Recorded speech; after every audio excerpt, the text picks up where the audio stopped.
It's Mailbag Tuesday on CHGO Blackhawks. Who has a brighter future, the Hawks or the Bears? Do we have any other options in that question? Wow. All right, what does Connor Bedard's next contract look like, and how were the 90s Hawks able to be competitive despite an owner unwilling to spend? We'll get to all of it next on CHGO Blackhawks.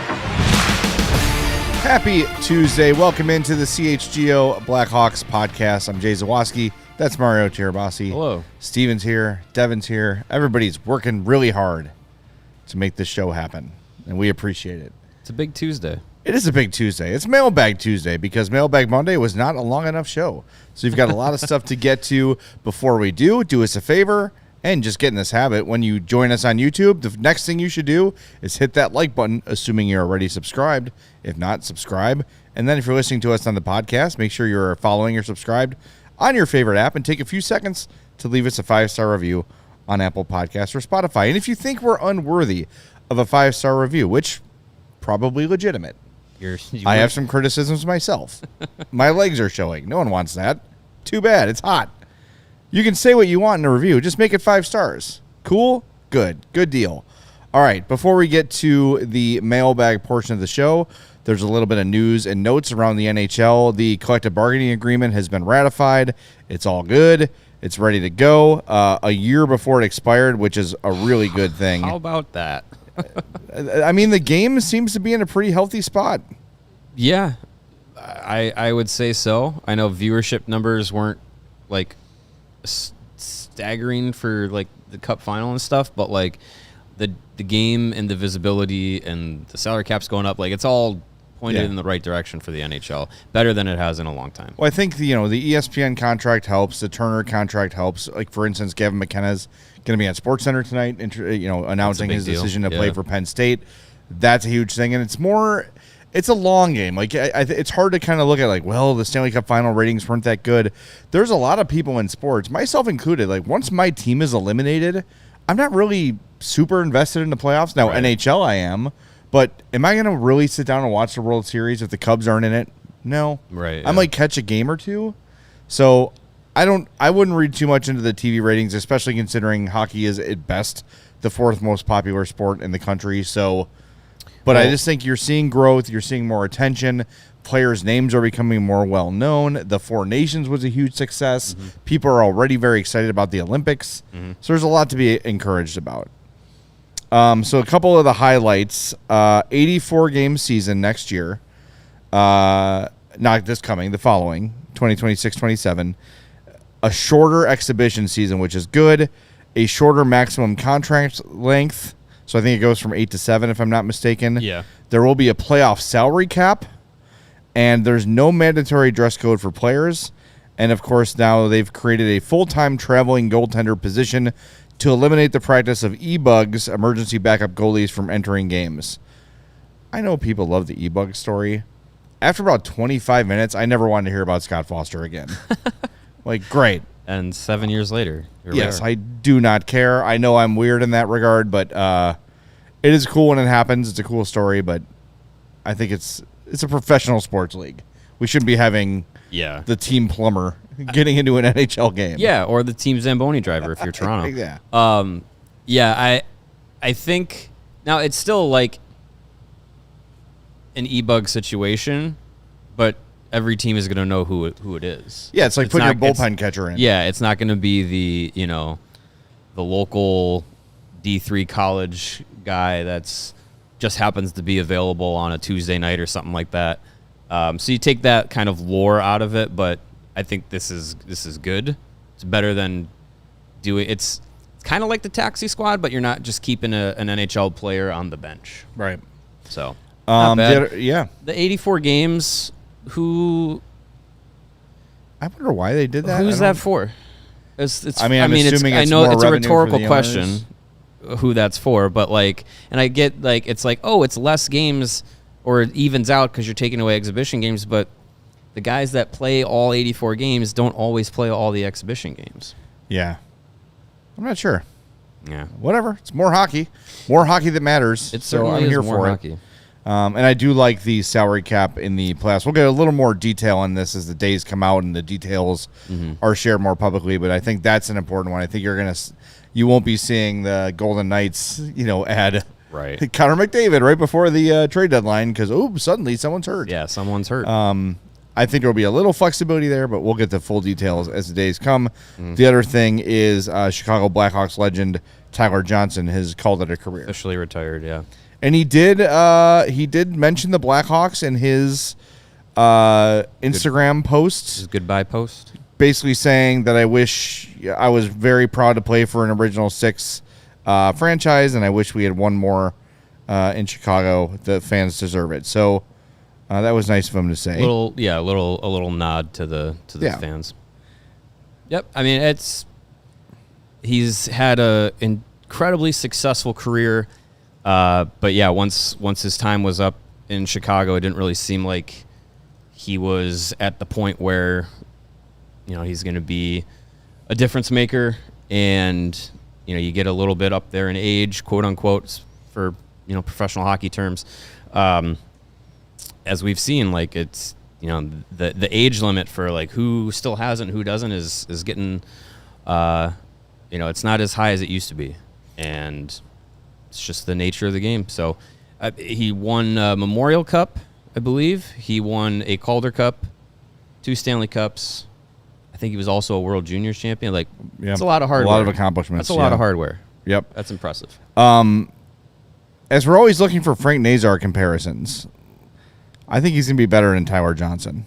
I hope so. Tyler Johnson's best season was his second full year, 2014-15, 72 points in 77 games with Tampa. Had some injuries the next 2 years, so 38 and 69, 45 and 66. But then 50 and 81, 47 and 80. Yeah, I think Frank Nazar is going to be a more offensively accomplished player than Tyler Johnson. Yeah, and I think Johnson's career arc, I think, parallels with just the talent that Tampa brought in, and he just kind of got shuffled down the lineup as more of those high-end players established themselves as part of that like dynasty, and he got knocked down to third, bottom six and third and fourth line responsibilities. And look, like, he wasn't a star for their Stanley Cup teams, but he played a key role and got 2 cups out of it. It's definitely not anything to turn your nose up at. But yeah, I think Frank Nazar could be on track for something a little bit more meaningful than that in the long run. All right, before we open the mailbag, do us a favor, hit that like button. We've got a lot of people watching, not enough likes. We have 42 likes. We need more than that, so please, please, please hit that for us. And we'll get to the first question of the mailbag before we hit the break zone. Steven, do the honors. This is from Secret Asenman. I hope I said that right. Mailbag Would You Rather Wednesday question. Right now versus long term, would you rather have the Bears or the Blackhawks rebuild? It's interesting because let's sorry to interrupt you. Let's define this. Okay. Which team? So I think the question is, of these 2 rebuilds that are happening, which is more likely to win a championship? Would you say that, or have more? I guess success. I think it's just what do you feel like is going to be more successful? It doesn't have to be a championship. Okay. I think a championship obviously denotes success. But what's going to be more successful? What's set up? I would say what's set up better for long-term success, and what has a more likelihood of having success. Whether that's long Stanley Cup playoff runs, or a Super Bowl appearances, or wins in whatever it is, winning seasons, win the division, all that stuff. That's what I would say would be. It doesn't have to be championship or bust. Neither one of these teams could win a championship in the next 10, 15 years. Who knows? But for the right now, I'd rather be the Bears. Yeah, the Bears will have a better year this year than the Hawks. Yeah, the immediacy, I'd rather be the Bears for sure. I think you saw what the team is capable of under bad coaching, and I think... I think last year, Steven would know this probably best. You could probably you would say 4 losses probably directly attributed to coaching for the Bears last year. Easily, yeah. Like flat out, that was a coaching loss. Yeah, 4 not times. calling timeouts. I mean, there was the Hail Mary that was partially a coaching mistake too, actually, because they gave up 13 yards. I mean, there was so many games that the coaching staff just blew it. Yeah. And when I say coaching staff, I mean Matt Eberflus blew it. Yes. Right. Okay. Right. Yeah, so I think, you see what the Bears could do. You see the talent there in Caleb Williams. You see the talent around him. They added to it this offseason through the draft, through free agents. Like, they're set up for success now. Are they more set up for the future than the Blackhawks? I think it's different how teams build NHL versus NFL. But I'd say as far as, like, a path to a more long-standing, like, successful run, I might go Hawks. But that's, I think, still even just wishful thinking. I think it all depends on what you think of Caleb Williams. Because, as you know, NFL franchises are typically as good as their quarterback. Yes. Like, if you've got a good quarterback, you are considered a really good franchise. And then when your quarterback sucks, suddenly your franchise kind of sucks. Mm-hmm. And like, so if you believe Caleb Williams is a star quarterback, is a top 10 quarterback, then I think you could probably say that the Bears are going to have some sustained success. Now, the only thing I would say beyond that is, and again, I haven't been in full Bears mode, so forgive me, but aside from Williams, is there a franchise player that's going to be here for the next 5, 6, 7 years? Odunze, maybe? That was what the point I was going to make. I think the Hawks have more young talent that they could build around, whereas it is just those 2 players you mentioned. It's Caleb and it's Rome.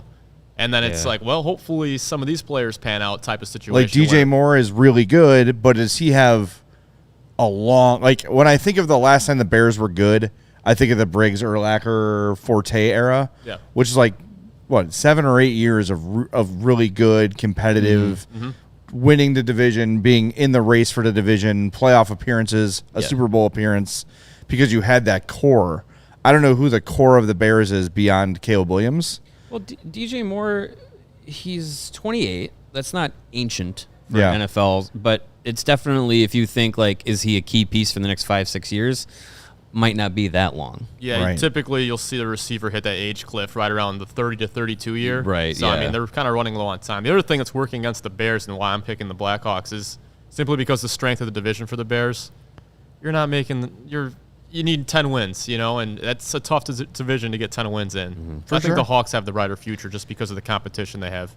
Yeah, I mean, I'm going to go with the Hawks too, because I don't think you need... I think to be a successful NFL franchise, you have to have a great quarterback. And I am a Caleb Williams believer, don't get me wrong, but I think you can have a lot of really good players on a hockey team without having that Connor McDavid...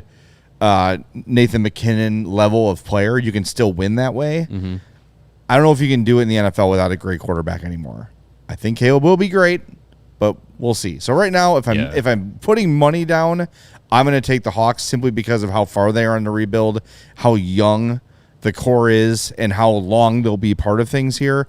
Also, hockey in general has the advantage of being able to lock in guys longer term, and they can't really get out from under those contracts. So when a guy signs an 8-year contract to be in Chicago or a 7-year contract, chances are they're going to be there for the vast majority of that contract. Whereas in the NFL, everything is so fluid in how as contracts go. But I think it's a good conversation. Keep it going in the chat. Let us know what you think. But I think we're in a pretty good spot where you feel good about the futures of both teams.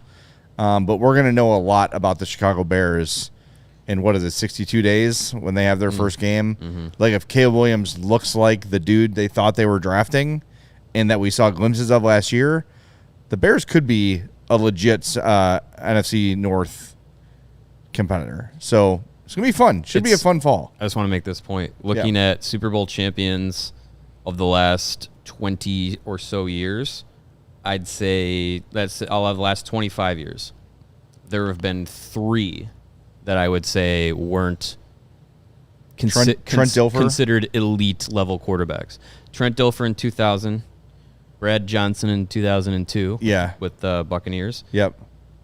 But he had a great year though. Yeah. He had a really and he's a really Hall of Very Good, Brad Johnson. Right, yes. And Nick Foles in 2017. Bears legend, Nick Foles. Other than that, you're talking about Jalen Hurts, Mahomes, Stafford, Brady, Peyton Manning, Russell Wilson, Flacco, Eli Manning, Aaron Rodgers, Drew Brees, Ben Roethlisberger. Yeah. Studs. And lots of Tom Brady. Studs lots and of Joe Tom Flacco. Brady's. But Joe Flacco was MVP of that Super Bowl, and he was also like, I'd put him a step ahead of where a Brad Johnson was. Was he like elite of the elite? No, he got the job of his done. time, but like he was still like that second tier, really good quarterback. He is in the Hall of Fame of game management quarterbacks. Yeah, he's the stature outside that building. The Bears would love to have a quarterback like Joe Flacco. Just a guy you can count on for 10 years to not screw it up. That sounds great. Yep. All right, we got to hit the break zone. We're a little bit late. Do us a favor, hit that like button. We are close to 100 likes. Let's get over that hump, and we'll talk to you in 2 minutes on CHGO Blackhawks. What is Sunnyside? Well, Sunnyside Cannabis Dispensary is your home for judgment-free cannabis shopping. Whether you're new, whether you're a veteran, whether you want to try something different, Sunnyside has everything you need to elevate your summer. Sunnyside is your one-stop shop for all your cannabis needs. Sunnyside has an expertly curated menu with over 100 strains to choose from, easy online ordering, and in-store pickup. And while you're there, check out my 2 favorite brands, Good News and Mindy's. If you have trouble sleeping, that Good News counting sheep is clutch. Visit sunnyside.shop for bright buys every day, including 50% off your first 3 online purchases. Enter promo code HICHGO at checkout to qualify. Exclusions apply. Sunnyside Cannabis Dispensary. Bright buys every day, only for 21 plus or Illinois medical card holders. And if you're an existing customer, use the promo code CHGO50 for 50% off one Cresco Labs brand item. Looking to buy, sell, trade, or just rip open a pack of cards? Well, you need to check out our friends over at Arena Club. They are changing the hobby with their transparent slab packs and no free auctions. You got to check out these slab packs. You can rip open a pack as low as $25 and hit on a card that's worth tens of thousands of dollars. Every pack has grails that are at least 20 times the price of the pack. Arena Club is the most trusted name in the game. They offer full transparency, showing every card in the pack with the likelihood of pulling each one, so you know exactly what's available before you buy. Whether you're buying, selling, trading, grading, or ripping packs, Arena Club is the safest and most trusted in the game. And if you're headed to the National Sports Collectors Convention, be sure to stop by the Arena Club booth. That's happening July 30th through August 3rd at the Donald E. Stevens Convention Center. Right now, you can get 20% off of your first slab pack or card purchase by going to arenaclub.com/CHGO and using the code CHGO. We're just so blessed to have 2 elite franchises like the Chicago Bears and Chicago Blackhawks in the same city. It's just Not to mention the choices Cubbies. galore. Yeah. I don't know. Throw that one in there too. Are the Cubs built for the future? If they're willing to spend money, that's my question. They're a trade away right now. Yeah. One good trade. Who are they trading? Trading 4. They need another pitcher.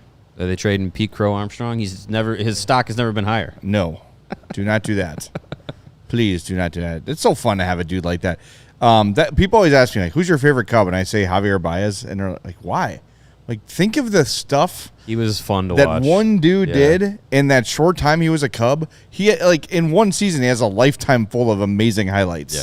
Yeah. It's just, who do I enjoy watching? Who makes the game fun? That's why Jeremy Roenick was my favorite hockey player forever, because every game he'd do something to bring you out of your seat. That's great. You could look at all the counting stats you want, but give me those moments. That's what I'm here for. Yep. All right, and I'm also here for Mailbag Tuesday, and so is Mario, and Steven and Devin. We're all here. All right, Alberto says, when Bedard signs a big extension, can the Hawks afford to keep him as their top-paid player long-term, or with the cap rising, will they need to break that to stay competitive?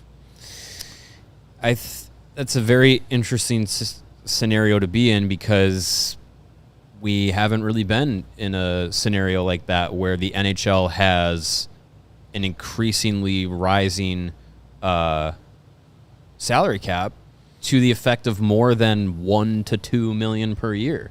Not too long ago, we had flat caps. Yeah. In consecutive years. So, the idea of like, oh, okay, well, who's your highest paid player? You're going to have an internal cap. We've seen other teams do that. Like, no one can be paid higher than, McDavid. Like right now, like McDavid will set the market. So he's got 12 and a half left next year, and then Draisaitl's extension starts at $14 million. Right. But McDavid will, very in short likely, order, jump over 14. Be above 14, deservedly so. But I mean, with the cap going up so much, it's just like you can't even look at the conversations of like, oh, whose percentage of the cap is. It's going to be completely different. So I thought it was interesting in The Athletic today. Friend of the show, Shayna Goldman, she went through next year's RFA class. So currently, Connor Bedard, along with Frank Nazar and others on the Blackhawks, are eligible for extensions going into next summer. They're already eligible now. This time next year, they will be RFAs expiring. So Shayna looked at some of the RFAs, and she brought up Connor Bedard's contract. So this is from Shayna, also Evolving Hockey, and The Athletic. Steven, this is where the graphic comes in handy. She writes, the Blackhawks haven't done the best job of supporting Bedard in Chicago, which was amplified some of his shortcomings. That would explain why his defense is a bit of a weakness. That would explain why his offensive impact got a little stagnant this past season. Evolving Hockey points to a $10.6 million AAV over the next 8 years, which is true superstar money for someone his age. It's above what Bedard is projected to be worth over that span, but that could easily change if he starts hitting his stride more consistently. So I think you look at this projection, it says his market value over time is going to be $10.9 million. If he's at 10.6 for the maximum that he'd be able to sign for 8 years or maybe 7 years, it would be at going into next season. It sounds like a lot of money, but I think I'm making that bet on Connor Bedard. What you're doing is you're betting on Bedard's upside. But my question is he willing? And I think he will. I think that for all the discourse about he doesn't want to sign a contract here, and he has said repeatedly he wants to be here, he is happy here, he enjoys it here, etc. I just wonder though if he's going to wait and say, I'm going to bet on myself. Give me a 2 or 3 year bridge deal. It'll be less money for you, but I want to be a UFA at the end of that and really cash out and bet on myself that I'm going to put together, over the next 3 seasons, maybe 280 points or something like that. I think he's going to try to bet on himself that he's going to become the player everyone thought he was going to be. So if it's 8 years, 10.6, done. Yeah. Sign it today. And the fact that we're both saying that makes me wonder if Connor Bedard is going to be like, well, that's a lot of money, more than I've ever had, but. Yeah, I mean, there's no incentive for him as a player, and I'm sure his agent would say the same thing, to sign right now. Now, there's incentive for the team to get it done now, because while it's been quote-unquote underwhelming his first 2 years in the NHL, he still led the team in scoring as a teenager in 2 seasons, was Rookie of the Year, and as has been pointed out by many people, didn't do it with a lot of help around him. So I think it would benefit him to try and have a season where, again, like you're talking about, like the next wave of the Blackhawks is going to be here, in large part the most young players that we've seen in one go of it. There's a chance, he'll increase his numbers by having some of those guys kind of like grow along with him, and Frank Nazar having a full season, that could be beneficial. Does Ryan Donato get anywhere near what he did last season? That would also be beneficial, because it's likely Donato and Bedard starting the season together at least. So maybe he does have a season where he cracks 70, 80 points, whatever it is, and then ups his value. That would be beneficial to him. I think to the question, though, like if he if he does sign a contract like that, let's say it is the projected 8-year, $10.6 million. I don't think as the Blackhawks you can operate with a $10.6 million internal cap with the salary cap going up. Knowing that, you have a lot of, investment in these young players developing, but at a certain time, whether it's next off season or the season after that, whatever it is, there is a likelihood that there's going to be a big fish difference maker on the market. Kaprizov, McDavid, all these guys that you speculate about actually hitting free agency. You'd have to crack open the checkbook and potentially make that player the highest paid player on the team because they might be that kind of impactful player. I think it was Josh in the chat asked, would Bedard take a hometown discount? It was Joshua Sherman. I think a 8-year, $10.6 million deal would be a team-friendly contract. When you look at the way the cap's going, as Mario just pointed out, like, chances are if he wants help, that help will cost more than that salary. And I think to me, it feels like Connor Bedard is the kind of person that's going to say, cool, as long as we're winning, I don't need to be the highest paid player on this team. It's not important to me. I honestly don't think that was incredibly important to Jonathan Toews or Patrick Kane either. They signed identical deals, cool. But with the way the cap is going up, you almost can't do that. You're not going to be able to have someone who signed an 8-year deal be the highest paid player for 8 years, or you're going to be stuck in the middle or bottom of the league because you're not going to be able to compete to sign free agents. So I'm not so worried about that. If they can lock him up for 8 years right now, absolutely do it. But it would surprise me if he would be willing to accept a deal. Who knows? Maybe he just wants the commitment. Maybe he just wants to, hey, look, I know I got $10.6 million for the next 8 years, and that's plenty. Let's go. Let's try to win. That'd be great. Mm-hmm. And I think if you see him sign that deal, any question about him not wanting to be here is completely thrown out the window. Whether he signs it this summer or next, if he signs an 8-year deal, that conversation should end. So, and by the way, I saw somebody mention like that's an overpayment for Bedard. You are betting on a future that pretty much everybody believes is going to be there. I don't think anyone is lost, aside from disgruntled fans, no one's really lost faith in the fact that Connor Bedard is going to be the player that he was projected to be entering the draft 2 years ago. Yeah, and I think you talk about, players that are at that 10 million threshold now.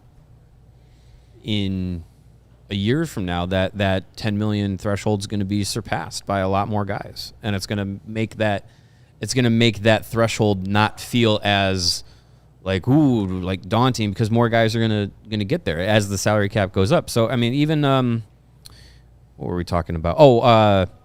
Matthew Nice's contract extension with Toronto. Everyone was like, he's going to make $10 million, and it ended up being 7.75 or something like that.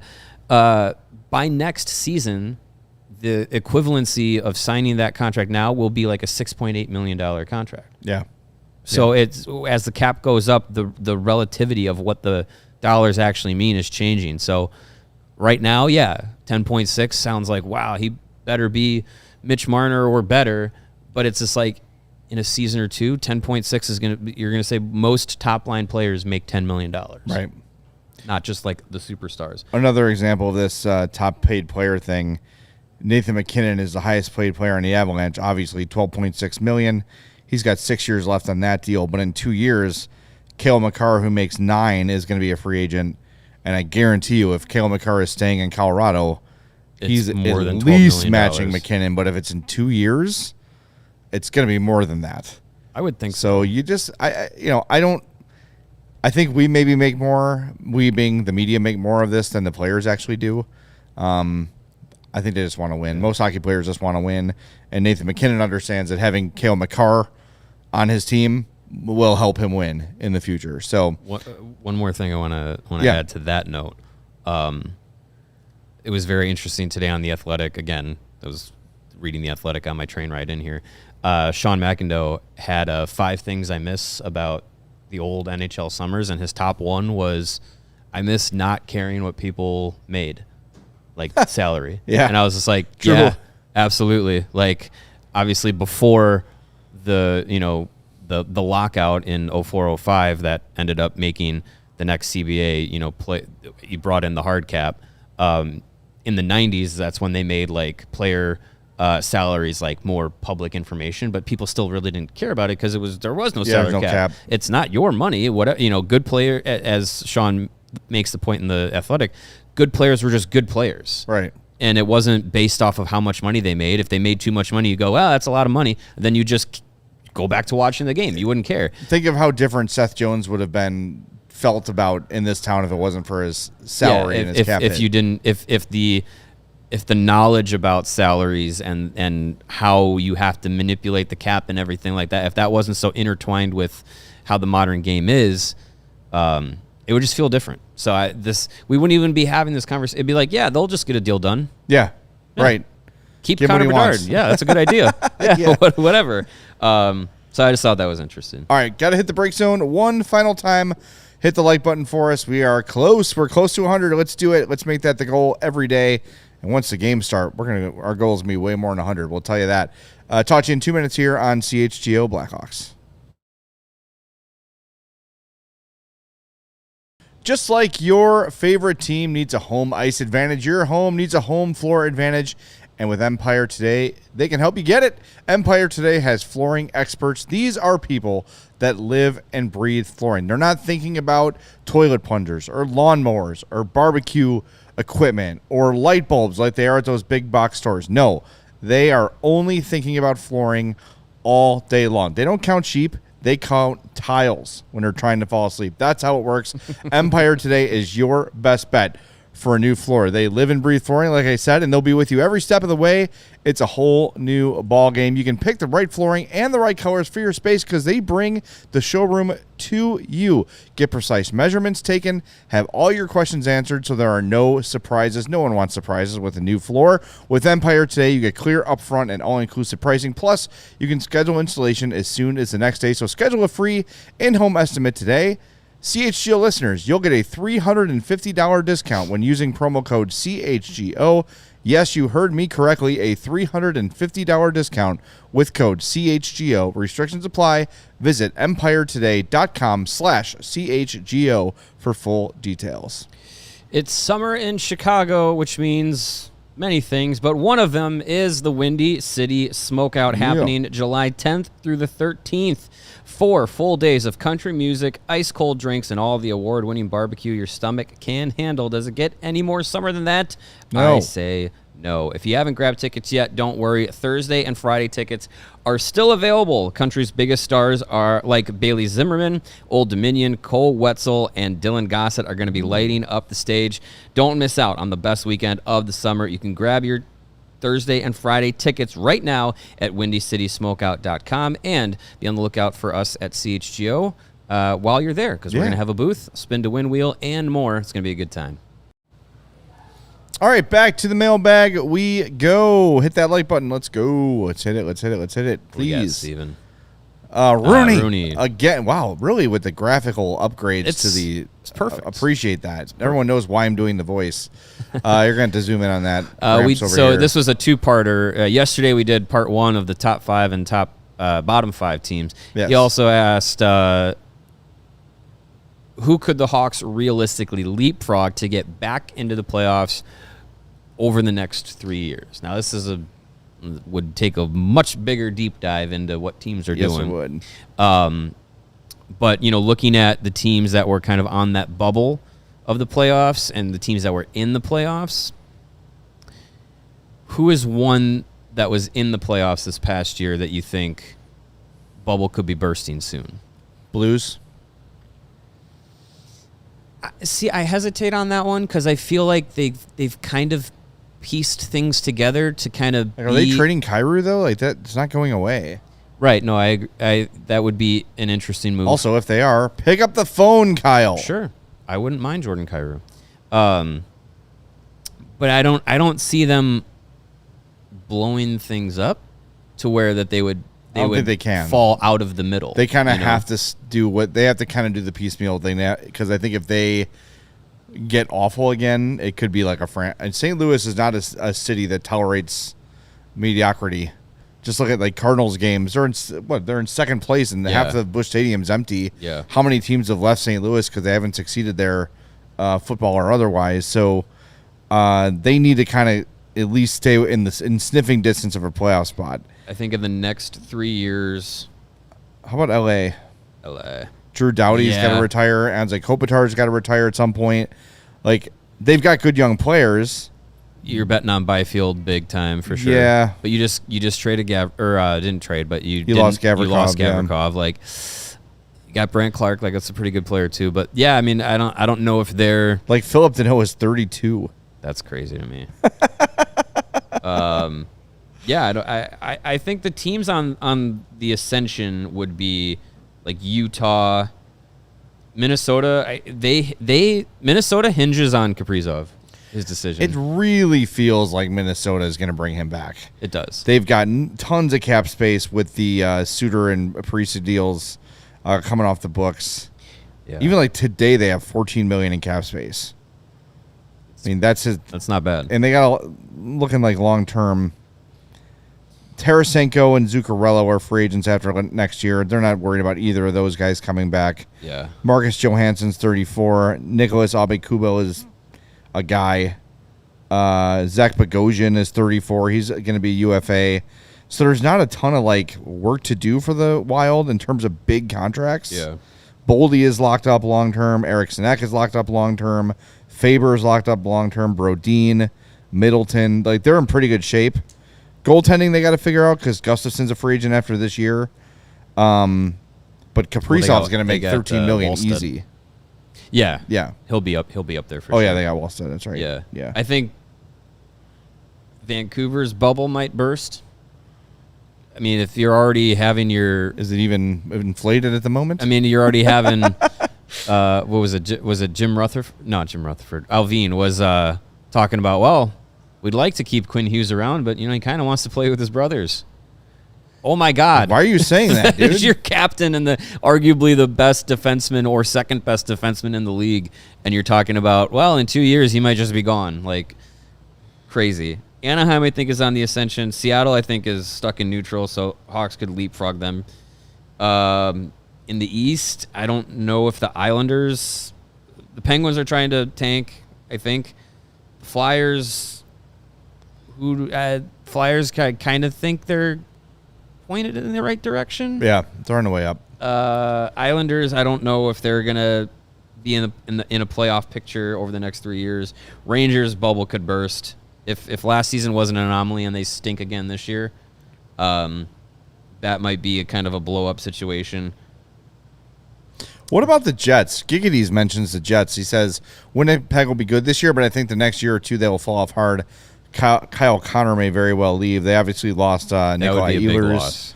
But look at the free agents they have coming up after next season.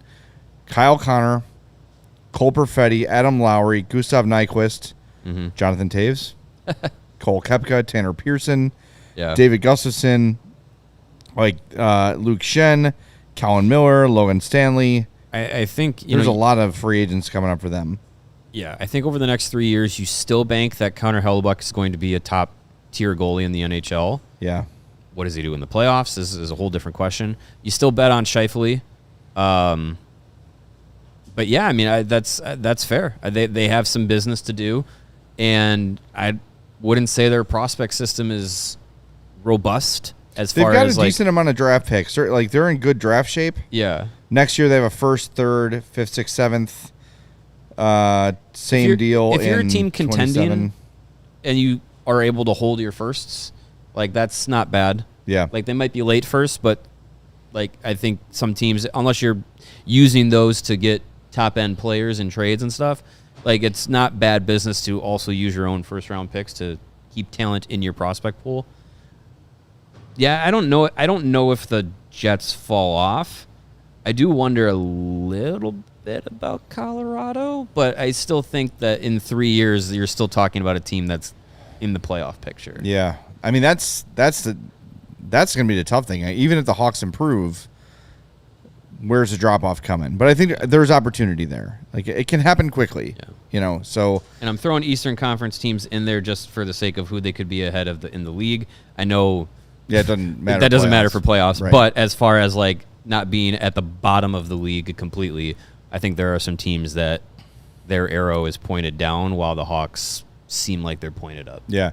I would add probably on a Winnipeg thing too, the fact that they let Ehlers walk probably indicates that they're saving money for Kyle Connor and they're going to get that deal done. Because if they want to stay competitive, they have to have Kyle Connor as part of things. 28 years old, makes 7.1.5 basically. That's a guy you need around for relevance. Goal scorer. Because Scheifele's 32, and he's got 6 years left on that deal. Jet for life. Yeah, the last 3 of those are going to be rough. So we'll see. Teams drop off fast, man. Everyone had the Nashville Predators penciled in on a long cup run this year, and all of a sudden, like things just can fall apart. Injuries can happen. No one believed the Hawks are going to fall off as fast as they did. No, absolutely not. All right, Steven, who we got next? This is from the Hawk Hog Train.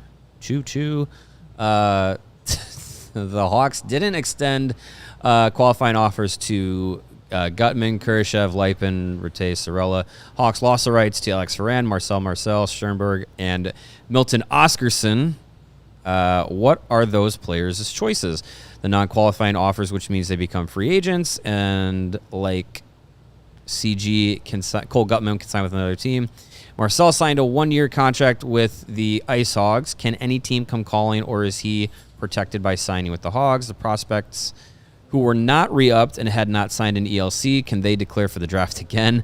What about Ty Henry deciding to look elsewhere? What are his possibilities? So there's a lot in there about a lot of prospects.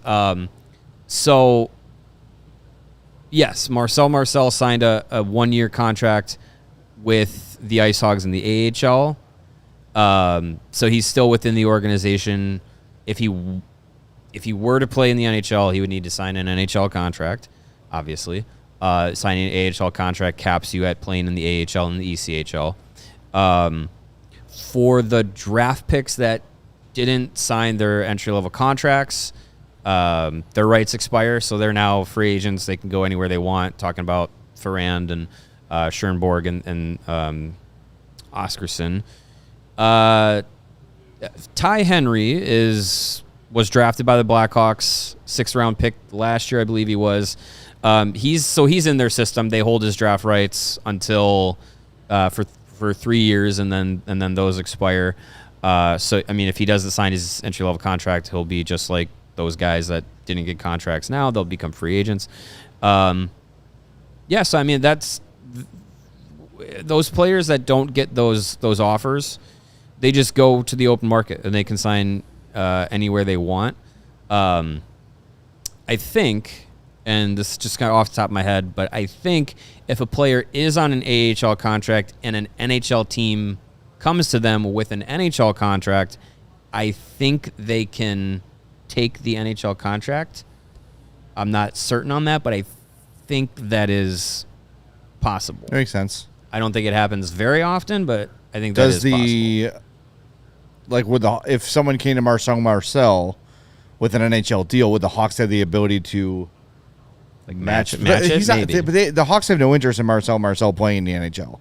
He's a 5th-round pick. That's why he's on an AHL contract. Yeah, so I mean, this is something that I know the show is relatively new, a few years old, and we get so in-depth on draft picks and prospects, especially during a rebuild. It is very rare that a 5th-round pick or a 6th-round pick makes an impact in the NHL at all. And I know Marcel was very entertaining when they drafted him, and he's a big kid, and it was very enticing, but it's a 5th-round pick for a reason. His lore is built off of his prospect camp interview. Like, that's really it. Other than that, he's a big guy that was a project, and at best, he's an AHL guy, I think. Yeah. And he's not a bad kid. No, it's fine.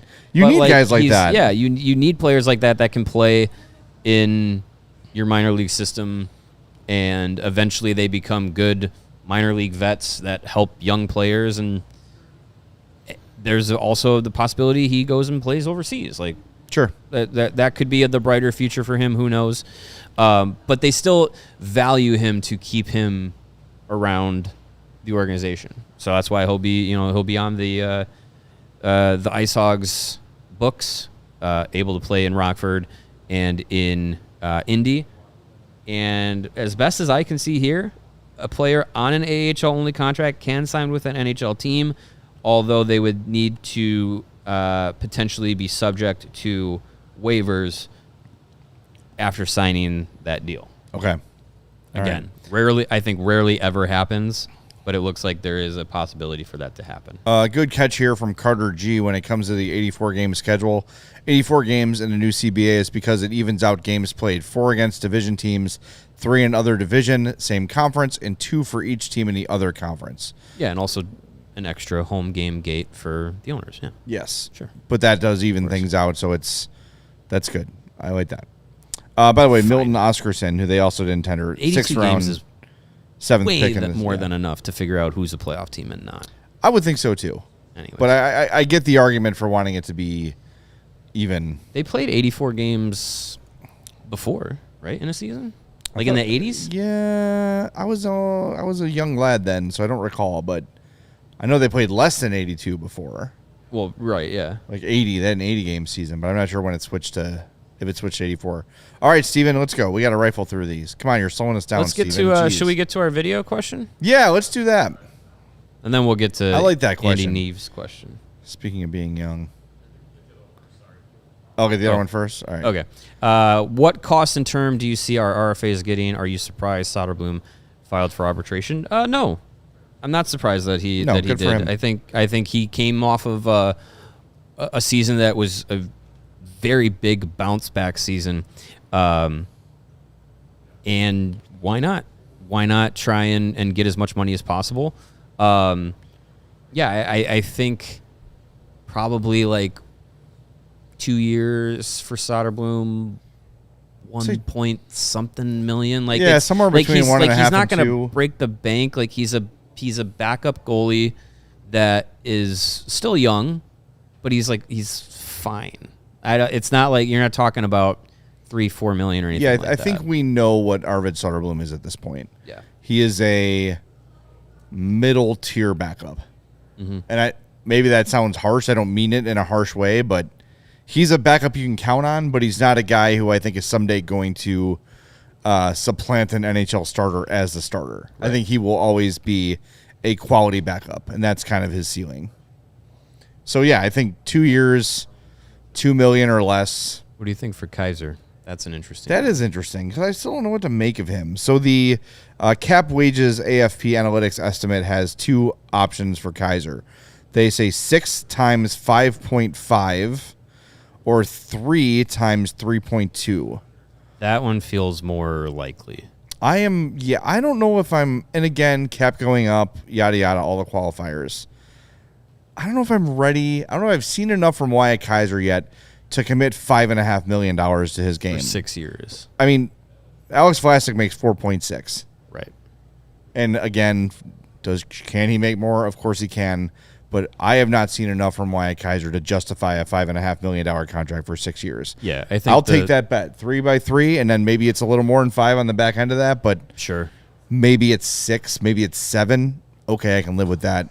I'm just not making that commitment just yet to Wyatt Kaiser. Yeah, I think the 3x3, 3.5. I think that's fine because I think you want to figure out where he fits into the prospects pool with all these defensemen here, because you got to have a spot for Renzel, you got to have a spot for Levshinov. You're still pretty sure you're going to need a spot for Kevin Korchinski. Yeah, I think you're still pretty sure you need a spot for Ethan Del Mastro, and then you start to get into that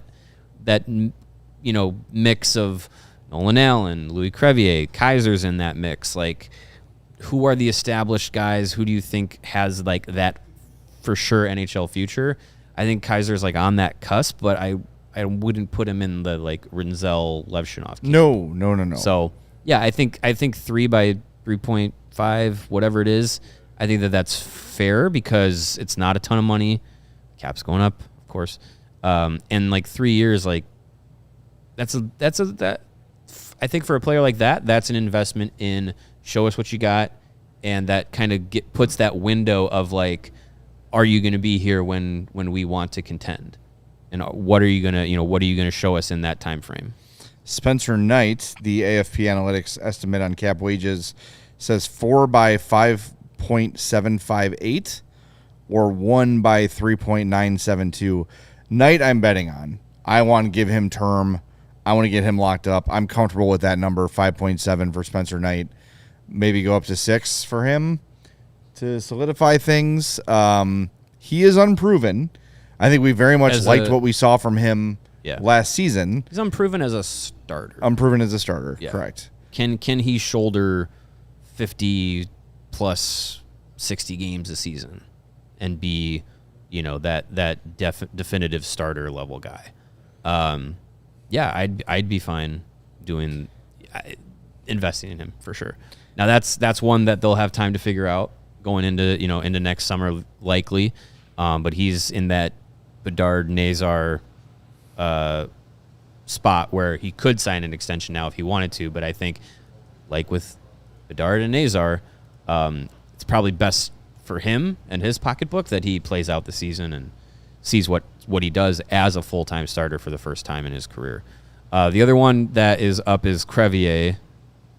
Again, not going to break the bank. I'd even go 1 year on him. He's very likely your 6'7" defenseman, being a 6'8" defenseman because he's tall. I don't know, $1 million. It's going to be a really low contract. They're projecting 813,750. Yeah, fine. I wouldn't do 813. I'd do like 810. That would be my max. Yeah, that $3,000 is going to come in handy. Yeah, you really need every penny. All right, we ready for a video? All right, video let's do question. All right, here's my entry for Mailbag Monday. It pertains to the 90s Blackhawks, mainly the early 90s Blackhawks. So being somebody who was born in 1990 and was alive for that era but not quite aware enough to know what was going on, can you fill me in on how were the Blackhawks as good as they were in the early 90s with Bill Wirtz as the owner? I can't make the connection because by all accounts, he, didn't want to put money into the team, but we had a team that was ready to win in 1992, and trading somebody like Dennis Savard for Chris Chelios is a win now move. Acquiring somebody like Gary Suter seems like a win now move. Added Bernie Nichols for the 95 and the 96 seasons seems like a win now move.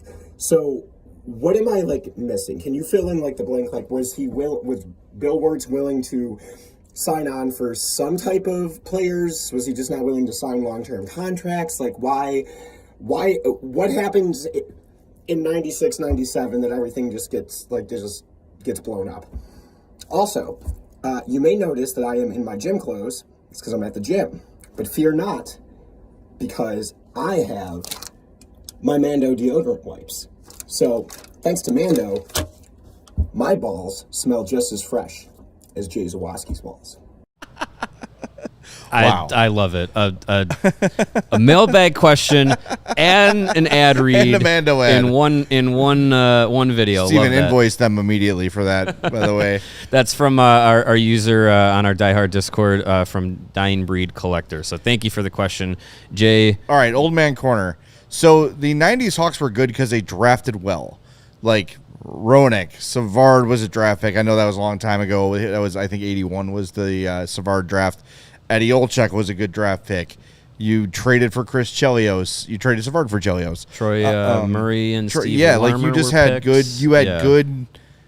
good drafting, good development of really good players. You signed out Ed Belfour. Yes. What the Hawks were what Bill Wirtz was unwilling to do was to pay his star players what they were worth.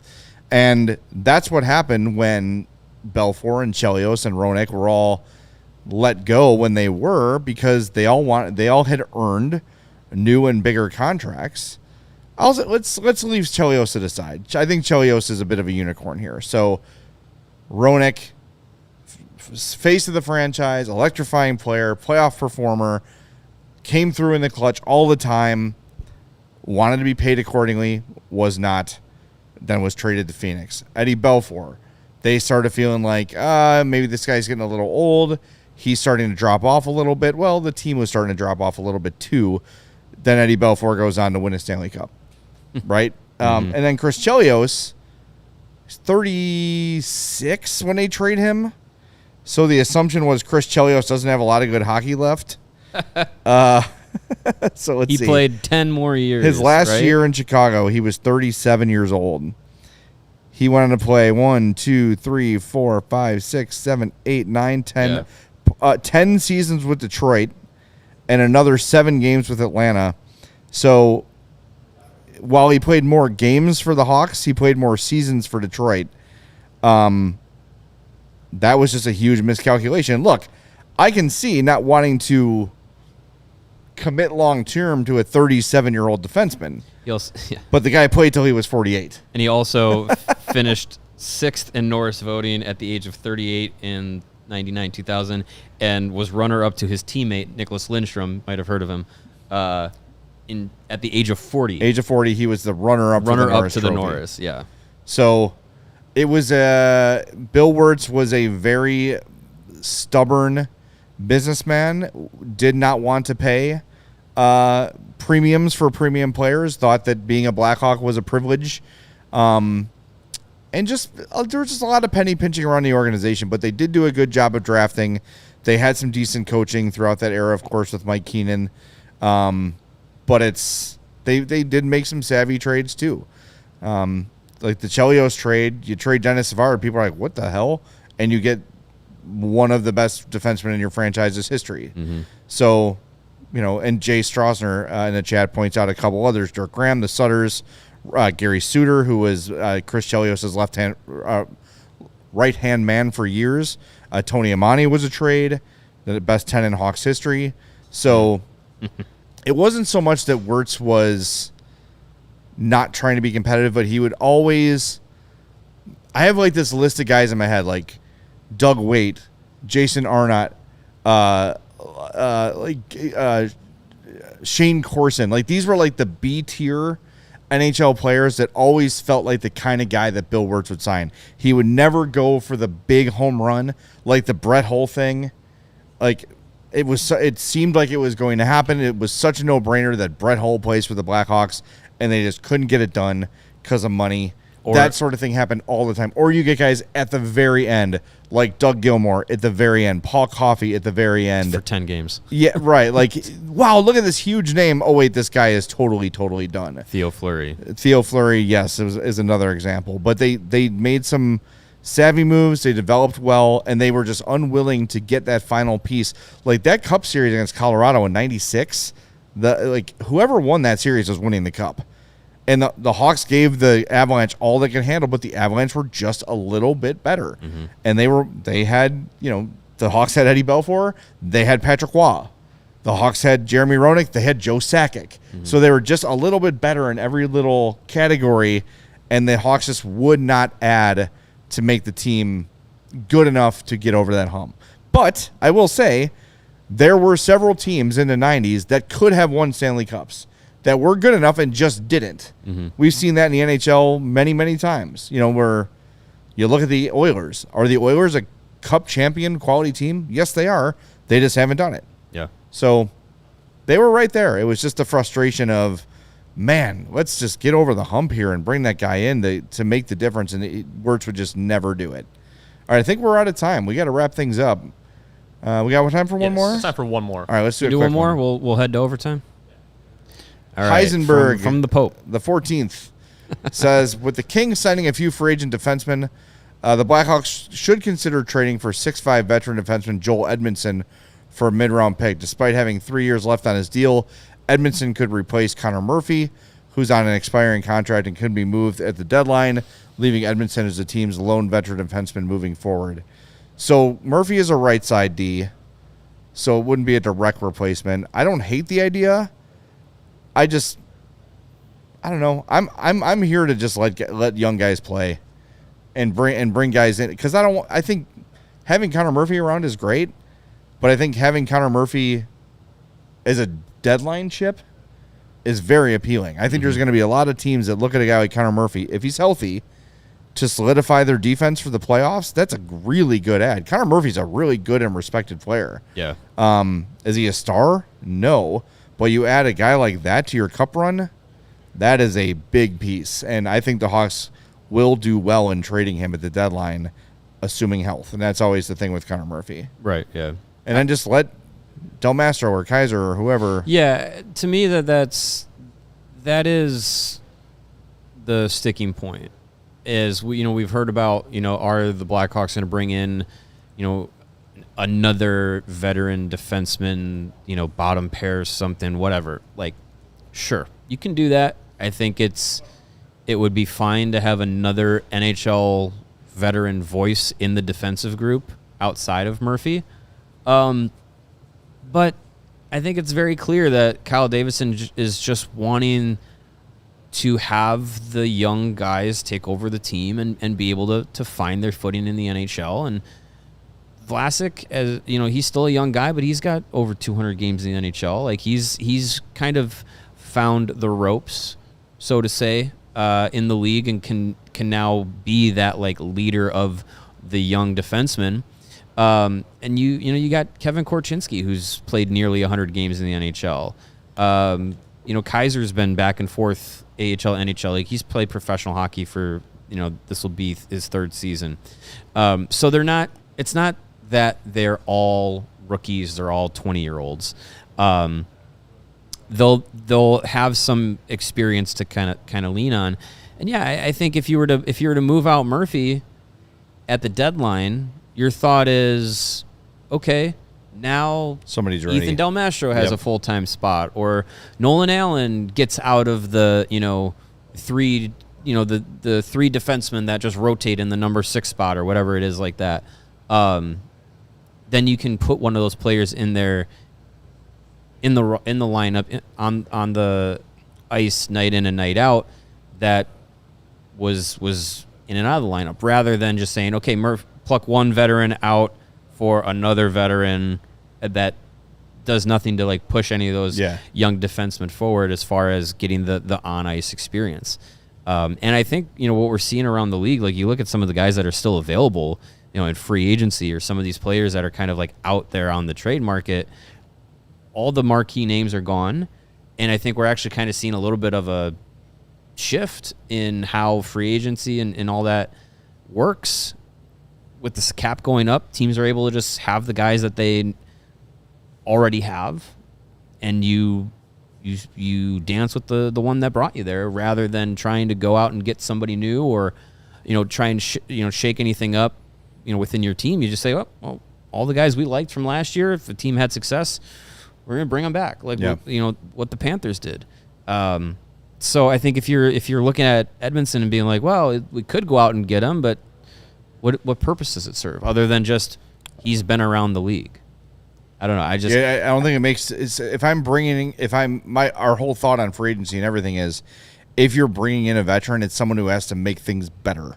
It is someone who makes the team better and more competitive. I don't know if Joel Edmundson does that. He might in the immediacy be better than Allen or Del Mastro or one of those guys, because it kind of feels like a similar profile of a defenseman, similar style. But I'd rather just have Allen or Del Mastro playing. I agree. So, all right, got a super chat from Michael Evans. $2 says, speaking of Söderblom, what was his qualifying offer? I didn't see it published anywhere, but Cap Wages has the qualifying offer calculator. Said his would be $1 million. So he deserves a little more than that, which is why he probably went to arbitration. Yeah, and I'm sure he'll get somewhere between 1 and 2, and everybody's happy. Yeah, I don't think it would be a very contentious arbitration process. The only chip I could imagine the Blackhawks have to play and say, like, well, we don't want to pay you all this money, is saying, like, well, we could just have Drew come up and take your spot, or Laurent Brossoit. But Kyle Davidson has publicly been, he's been out there saying, if he's healthy for next season. We don't even know if Laurent Brossoit is going to play next year. No idea. So, again, I don't think it's going to be contentious. I think they'll get this done. Everyone will be happy. It's not a lot of money, and Söderblom's back. I don't think it's any sort of like you said. There's no contention. It's just like I think I've earned a little more than that, so I'm going to try to get it. And the Hawks say, "Cool, good luck. We'll see you on the other side." I think everybody's fine with it. Absolutely. All right, we're going to wrap things up. We are back tomorrow. Can we promote our guest yet? Not yet. All right. Check your text, former Hawk. Jeez Louise. All right. It'll be good. We'll talk to you tomorrow at 2. Thanks for being here. Thanks for getting us over the 100 like mark. We appreciate all of you. As always, talk to you tomorrow at 2 on the CHGO Blackhawks Podcast.